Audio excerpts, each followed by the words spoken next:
Welcome to Raising the Flipping Bar, the go-to podcast for aspiring and seasoned real estate investors. I'm your host, Derek Marlin, and I'm the CEO of Elevation. We're a real estate investment company based right here in Denver, Colorado. We'll dive into smart investment strategies, market insights, and essential tips for scaling your real estate ventures. Whether you're making your first investment or your 100th investment, this podcast is your blueprint for success in the ever-evolving world of real estate investing. Get ready to elevate your real estate game and begin your journey with me.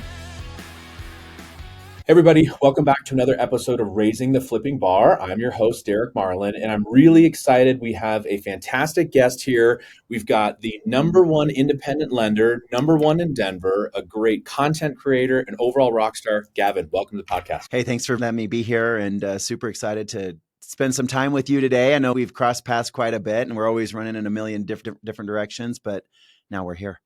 Yeah, love it. Thank you for coming. I always kind of start off our podcast. I like to do it a little bit differently. And I forgot where I heard this, but it kind of, I think, help give people a little bit of insight into who you are as a person. So give me something, either fun fact, crazy fact, something super different where even if people would know you, they're like, I had no idea with that about Gavin. So give me some sort of crazy fun fact about you. So after 30 years in the industry, I think a fun fact about me, when you say that, and the first thing that comes to mind is everyone's passionate about what they do. I just think I live and breathe and do this all the time. I truthfully am an addict. And here's what I mean by that. If I wasn't doing this, I would probably be under a viaduct somewhere doing drugs, because this is what, when I go to bed, this is what I'm thinking about. When I wake up, this is what I'm thinking about. And in between playing with my kids, it's still what I'm thinking about. If I'm playing Barbie with my daughter, I'm thinking, well, man, look at the red carpet that Barbie has. My clients need red carpet. And then call Alyssa, I'll text her right after we're done playing, get red carpet for the events we're doing. So that's just the way my mind thinks. You know what I mean? And I think too, Derek, and I was thinking about this morning as I was driving here, is you came into my life for a reason. I think that happens to everybody, right? And it's just up to us to figure out why. You know what I mean? Yeah. I'm not very educated. I barely finished high school. Yeah. I got into the mortgage industry at the ripe age of 19, and I've been doing it ever since. And I really think I went from being a mortgage loan officer to being a real people person. And that's all we're in the people business, right? And so that's the way I look at it is, we're just people. Let's just go figure some stuff out. You know what I mean? No, great answer. That's perfect. And I'm glad that you kind of tied your fun fact into being in the industry, because something that I really want to dive into first is, you've been in the mortgage business for over 30 years, yes, which is amazing in and of itself. I think so many people either A, get burnout, or they get shiny object syndrome, and it's a huge problem.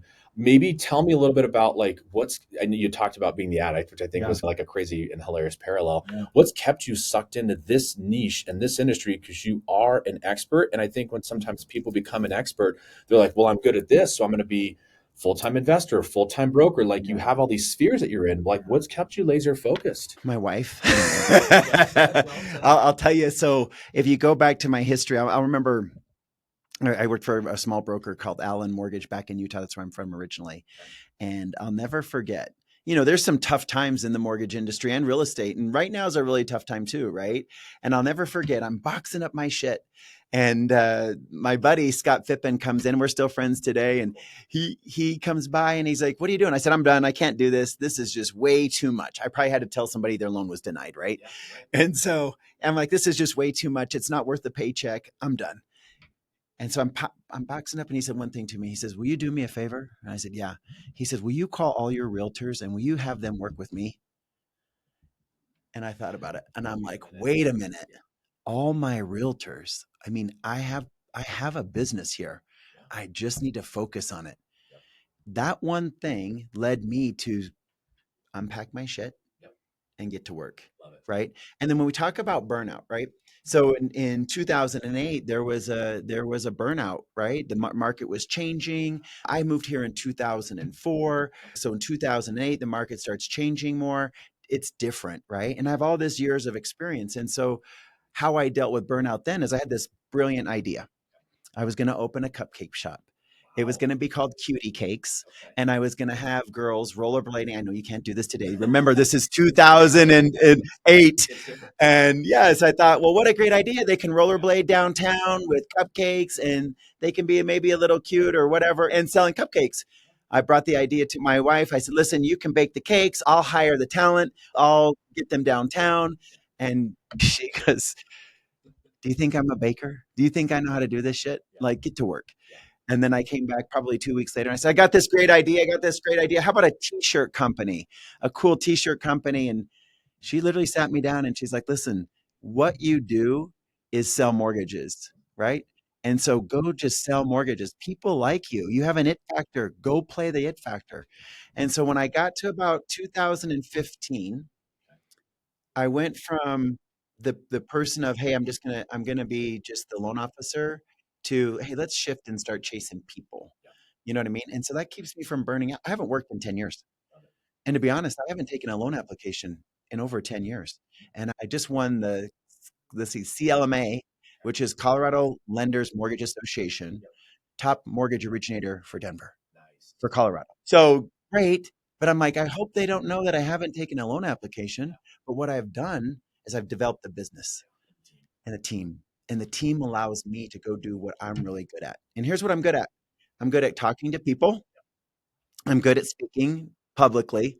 And that's all I want to do. And anything else the team can handle. Now, talking to people, I talk to real estate agents. I still talk to clients, but I don't sit down with them one-on-one and hear about their bank statement problems or their, you know what I mean? My team is really good at that. And so I've leveraged that to where I am today. And so how I don't get burned out is I'm doing exactly what I want to do.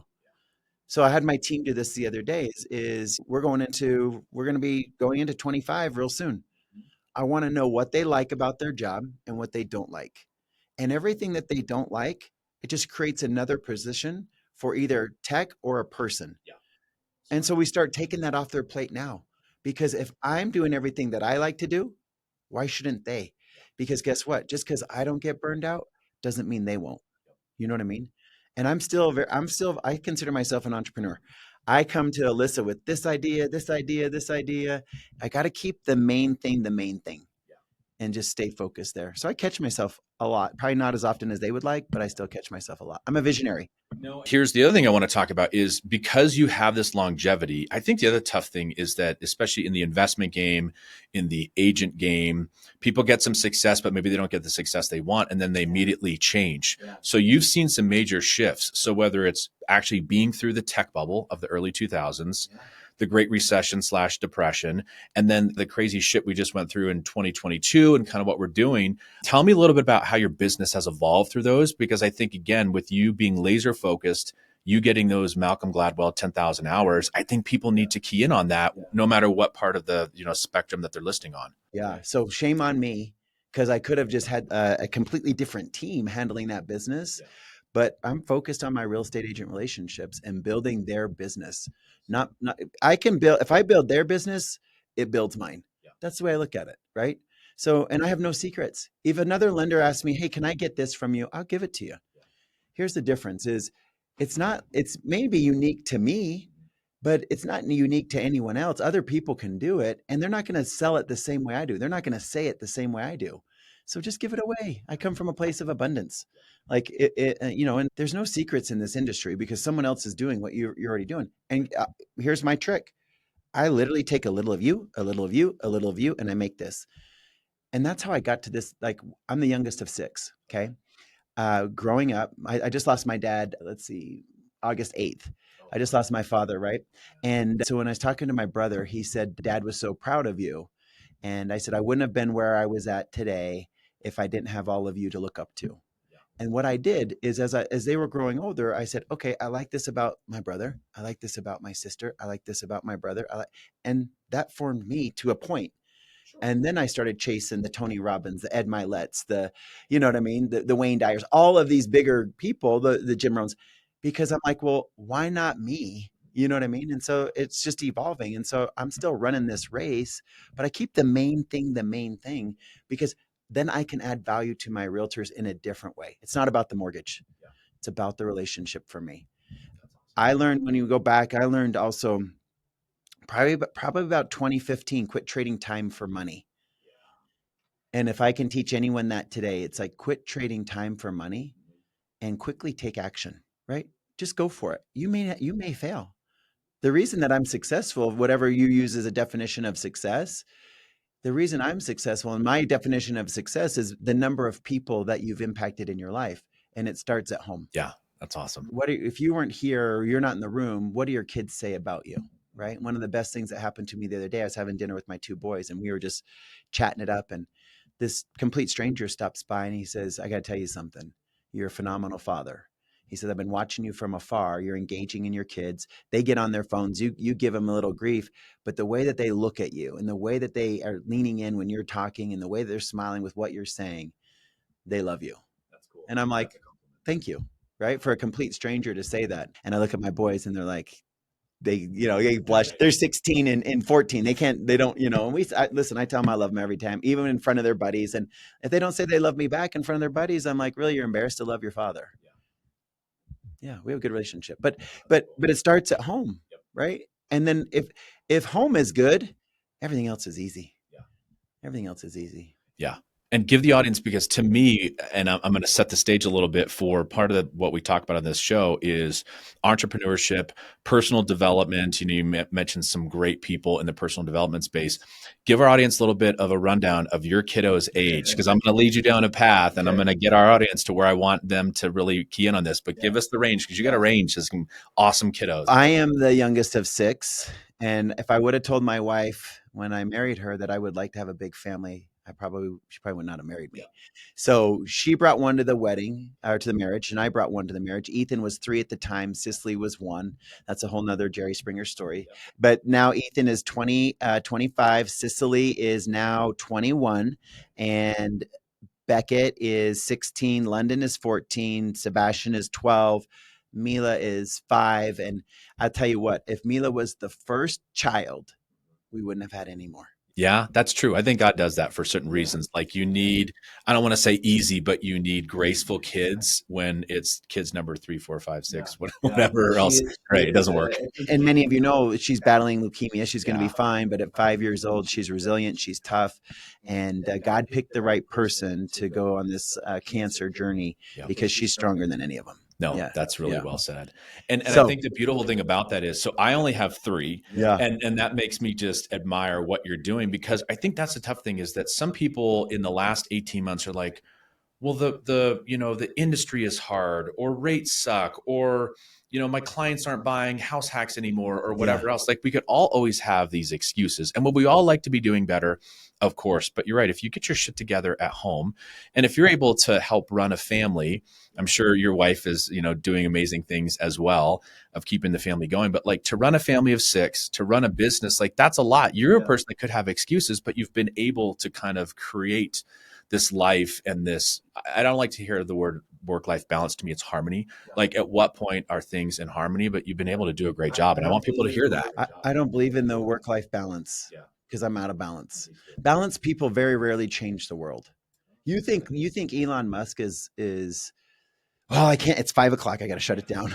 Right. And he's got 40 kids or however many kids he's got. But so here's the thing is, so Ethan was a COVID lender. What I mean by that is he graduated high school. He didn't want to go to college. And so I said, well, you can't live here. So we sent him to Spain to learn language immersion. He came back fluent within like a year, and then COVID hit. And so I vowed to never let one of my kids get in the mortgage side of things. Right. And so he's like, well, let me just give it a shot. And he crushed it for 2 years, but then he didn't want to do the hard work that you and I are accustomed to. And so I said, well, you got 2 options. You can go to school or you can go to school. Now, Cicely was already in school, right? And so he's like, go to school. I said, yeah, go to school, because I never went to school. I don't have any regrets. If I could one day I'll go to school, and maybe with Sebastian or Mila, but I never went. But I believe in education. I got my education through the people that I mentioned before in the entrepreneurial space to give me the leg up. So I wasn't the most uneducated individual in the room. I wanted to be able to have a conversation with anyone, no matter what the conversation was about. So I study. I still study today. I read a lot just to be sharp. So now they're off to school. My son Beckett likes basketball, doesn't love it. The other 2, Sebastian's an addict like his dad, and hockey 24/7, and same with London with soccer. So Beckett likes basketball, he doesn't love it. So I'm like, Beckett, get a side hustle, do something. I said, what are you passionate about? And he's like, well, I like shoes. You have a lot of shoes. I like shoes. I said, good, resell them. Yep. So I gave him a starter kit. I gave him a bunch of my old shoes. Love it. To date, he's been doing this for about 18, 19 months. To date, he's made over $40,000 reselling shoes.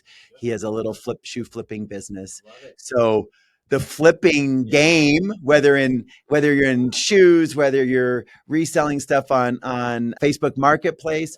I heard another comment the other day, lead flipping. There's a thing called lead flipping where I'm going to cultivate the lead. I'm going to get it done to this point, and I'm going to hand it over to a agent or a lender for a higher commission. And they're going to have to do less work, but they're almost guaranteed a paycheck.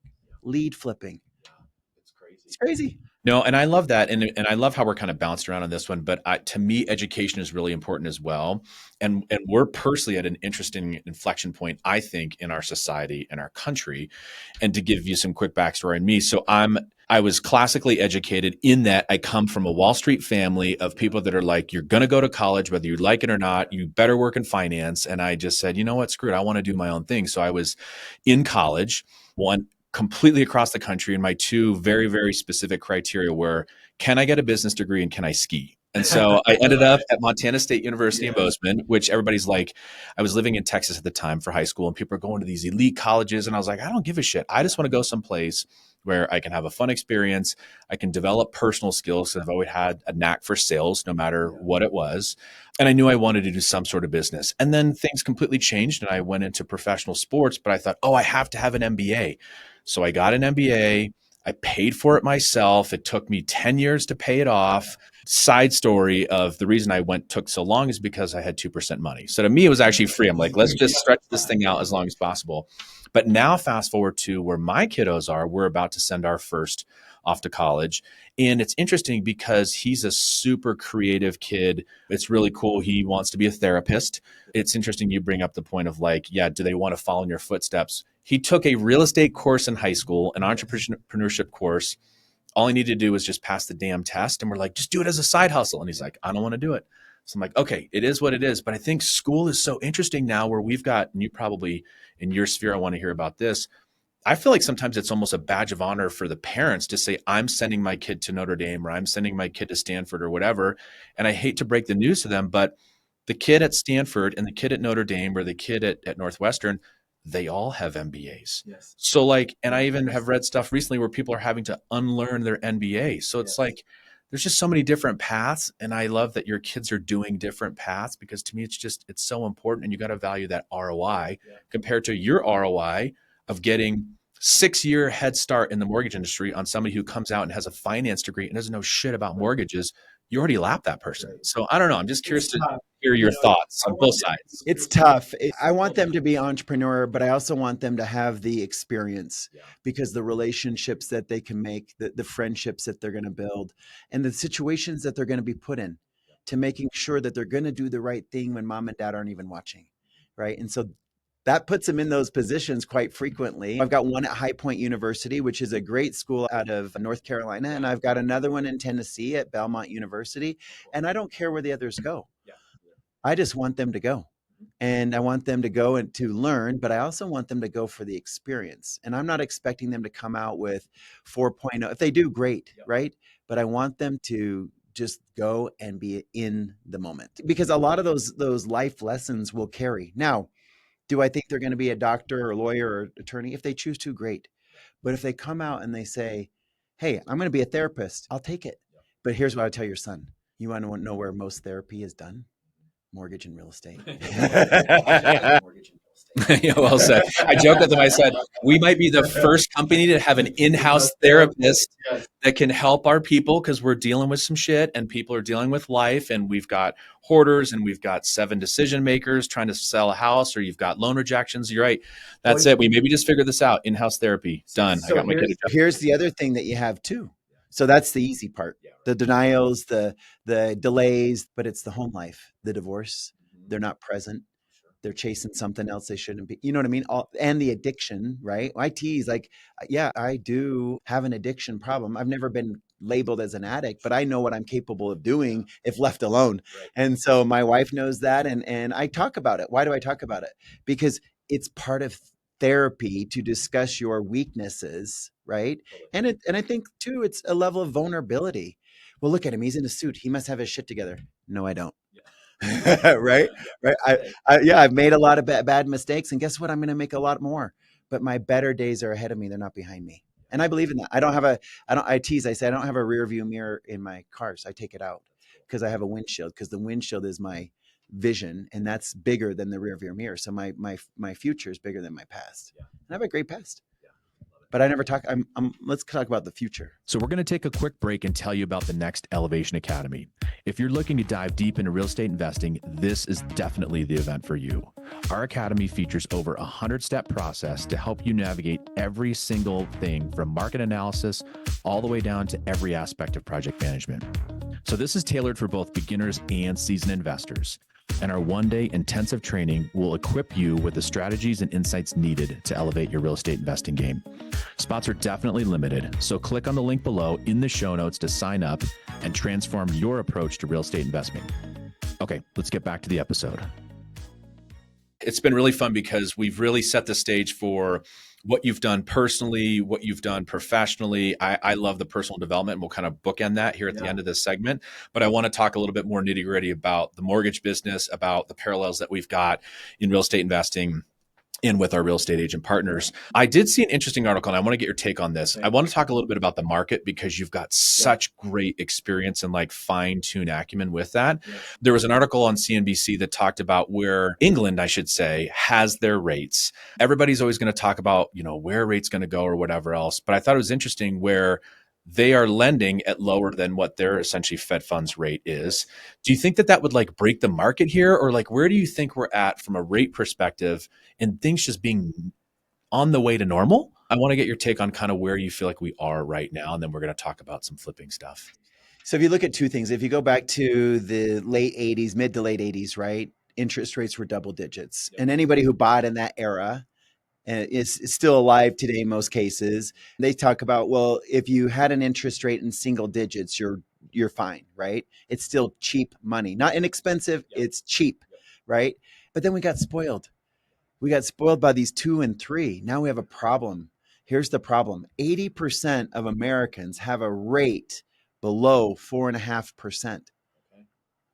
They're not going to move unless they can move and afford something similar or better, and in most cases better than what they have today. So now you're seeing people, now this whole remote thing where we can work wherever we want, you're seeing people move to other areas of the United States that's less expensive. Our main office is in Cleveland, Ohio. Cleveland, Ohio is very inexpensive to live. Or it was. What I mean by that, in 2020, you could buy a house in Cleveland, Ohio for about $150,000. Now that same house in Cleveland, Ohio is almost $350,000. So it's happening. We're seeing that increase in even Cleveland. So how do we balance it out? If you look at like England, like you said, if you also look at Canada, right? The lending rules are a little bit different. And it's almost like there's just a flat rate. And then the difference between you and the bank is the value that you bring. And I think too, to kind of just move to the NAR settlement, the biggest thing that agents deal with is what value do you bring as a buyer's agent? And I firmly believe buyer's agents have a phenomenal opportunity to make more money. I'm excited for them if they know what their value is and how to articulate it. But I believe that interest rates right now, I mean, you're hovering. We locked a veteran in at 5.75% yesterday. So that's a great rate.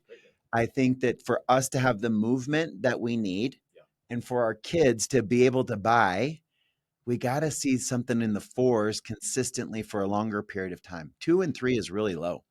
The other move that we have to see, and I hate to say this, we got to go to a 40 and 50-year mortgage. I was just about to ask. Yeah, that was another article I saw. Yeah, tell me your take on that. I think there's pros and cons, but I want to hear your thoughts. Yeah, it's so a 40. People talk about a 40-year mortgage now. The problem with a 40-year mortgage is the rate's actually higher. So you add 10 years, but then you add the increased interest rate. It doesn't work. The math does not work. So how do we get to a 40-year that is bought and sold on Wall Street, right? Because that's where the money's coming from. So how do we get the appetite for Wall Street to take a 40 and now a 50-year mortgage? I don't know about you. I bought my first house at 19. was $63,000. I was literally sitting across from the table there, and a client of mine was buying a house from an estate sale. And I simply asked the right question. Do you have anything else that's on the market? And they said, lo and behold, we have a condo that is 800 square feet. It's downtown Salt Lake, and it's a 1 bedroom. So it's really hard to move. 19, single, no pets. I'm like, well, what do you think you're asking for it? And they said, 70,000 is what we're asking. I said, could I see it? I mean, roaches, disgusting, like you name it, right? I call them and I'm like, hey, I'd like to buy it. I'll buy it for 63,000. Sold. Now I don't have the 3% down because I'm 19. I just got in the mortgage industry and I'm 1099. So no one's going to lend to me. So I call them back. I'm like, hey, if I could come up with 3% down, will you finance me for 5 years? Seller finance. Yeah, love it. Yep. Done. Mom, can I borrow $3,000? Whatever 3% was, like 1,500, right? So my mom's like, yes, go for it. I'm telling her what I'm buying. For the next 3 months, I fix up 800 square feet. It's beautiful. I get rid of the roaches. I move them downstairs to the apartment down below. Yeah, that's someone else's problem. But so literally, I sold that property. I bought it in 93. I sold it in 96 for $265,000 to my sister because I love her. Yeah, I'm not kidding. About a year ago, she calls me and she says, your old condo's on the market. Do you want to buy it back? And I said, why would I do that? It's 1 bedroom. It's 800 square feet. I said, but how much is it? What do you think? I bought it in 93. She sold it. So she sold it. I sold it to her, and then she sold it. She probably sold it in about 2003. And now it's been probably resold or what have you. But in 23, downtown Salt Lake, 5-story building, little high rise, overlooks the Mormon temple, great space. What do you think it sold for? 800 square feet. 350? 750,000. 7? What? I would not have pegged that. I mean, I know Salt Lake's got some great appreciation too. Holy shit. Real estate's meant to be kept. Yes. Now, I get it. The flipping part of it makes sense to only accumulate more money to then buy real estate, to buy it and then hold, in my belief, right? I wish I never would have sold it. But table that. The reason that I sold it, though, was because I bought another property, made money, bought another property, made money. And the money from that condo today, I can track to the house I live in today. Yeah. That's the power of buying real estate. I totally agree. Well, and the cool thing about that, I'm glad you brought that up. It's funny because my father-in-law lives in Montana, great real estate investor. He's owned a handful of smaller apartment buildings. He's owned retail downtown, but his baby is self-storage. And I think at first he was pumped that I was getting into real estate because I was very blessed to be in 2 really great corporate jobs, wanted to get into real estate and saw what he was doing. Yeah. But after a while, he's like, well, this flipping thing, why do you keep flipping? But I'm in a weird spot. To me, I'm also addicted. Like, I actually love flipping, but as a business. Yes. And not to say that I could just own a tire company or whatever. A business is a business. I wouldn't want to do that. I love flipping, but it's all about fueling our ability to acquire long-term assets. Yes. So whether it's the multifamily we owned out of state, we sold that, we've traded that, we're sitting in our co-work space, we now own this building. You're right. It's all about, building up that residual income. Yes. And those assets and that appreciation. So tell me a little bit about you. You have done a couple flips. I want to hear about some of your flips too, because our audience would love to hear that. Give us some of those contexts. I did my first flip. I think it had to have been 2000. Listen, in the worst neighborhood of Salt Lake City, Utah, if you can believe it or not, it was 50,000. And there was 2 problems. One, it was in a gang infested area in Salt Lake City. Yeah. And the lady who lived in this house had a lot of cats with no litter boxes, right? So it was like, okay, what do you do, right? So I'm like, great, I'll buy it. So I bought it. I'm not kidding. There was a day where I was doing some of the work myself just to feel manly. The gang lined up on the street right in front of me. And all they did is they just sat there like this, watching me. And then finally I walked over and I introduced myself to them. And they didn't say a word. And I said, here's what I'm going to do. I'm going to fix up this property, which is going to beautify the area, that if your parents own a home, I'm going to make them more money. Yeah. And it almost resonated with them right then and there that they thought about it. And what I found out is that their parent didn't own a home, but guess who bought one of the houses? One of the gang members. I got them financed. No way. I went over there. That's business development right there. Yeah. Love it. Yeah. It's like, I'm either going to get shot, but I'll take the option. So needless to say, We fixed it up for them. They bought it. And so we were doing property flips. We got in trouble by the state of Utah on a couple property flips because they didn't feel like that we were assigning contracts. Okay. So clearly in the contract, it was written that we may or may not own the property. Right. And it was clear as day. So what we were doing is we would have the property under contract. Right. And then we would negotiate with the buyer. They want a new carpet, new paint, and whatever else they wanted, right? So we bought the property. Let's say we bought the property back then for 150, and we carpet, paint. We just sourced the buyer, and we were selling them for 200, 250. The state didn't like it. Really? Yeah, because because they thought that we were taking advantage of the buyer because the buyer could have went and found that property. Yeah. That's entrepreneurship, No. right? And so we had a problem. Some licenses got taken, mine.